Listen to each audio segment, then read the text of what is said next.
Alright, here's a quick follow-up video to this rod bolt thing. I found one of these M400 rod bolts.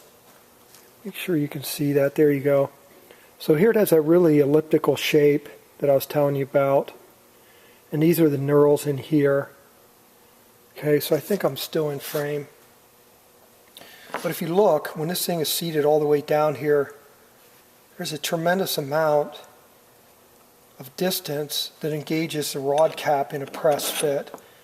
And that was my point whenever my theorem was that, you want to have this rod cap be as integrated to the rod body as you can, and I think that's how they did it.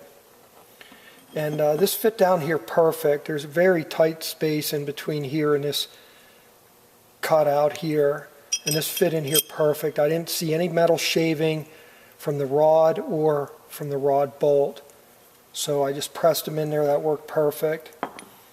And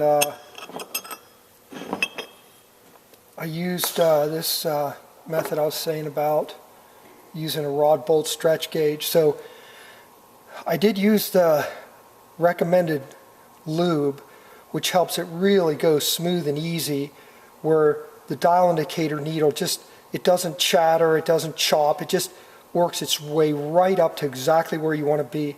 This is incremented in 0.5 so it allows you to sneak right up.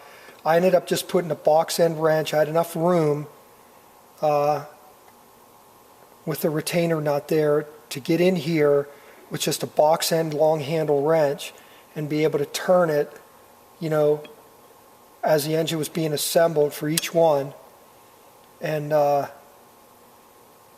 being able to just turn it. So I pre-tightened them to, whatever, like 30 foot-pounds, just so I wouldn't have to go around all this time with this gauge in. And then final tightening was maybe like, I don't know, a little over a quarter turn or whatever, and I was able to just get it right to that 6,500 stretch. And the word I was looking for yesterday was, when I was doing this other video, the first one was repeatability. So when you take this, if you look at this, we'll put this right on, what is that, 33, yeah. So you take this thing off, you put it right back on here, it's right back up to 33.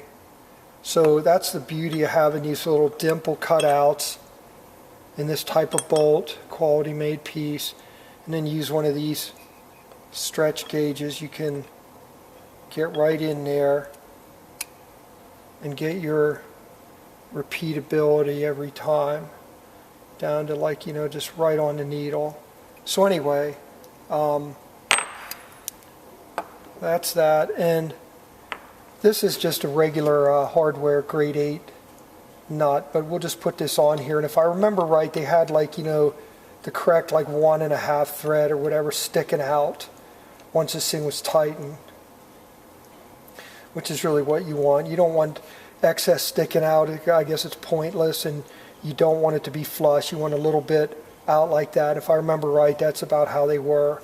I just can't remember if I remember these nuts were 6-point, but I don't remember about the flange. But anyway, there's the deal. Okay, and I'm sticking to it for now. All right, 10-4 out.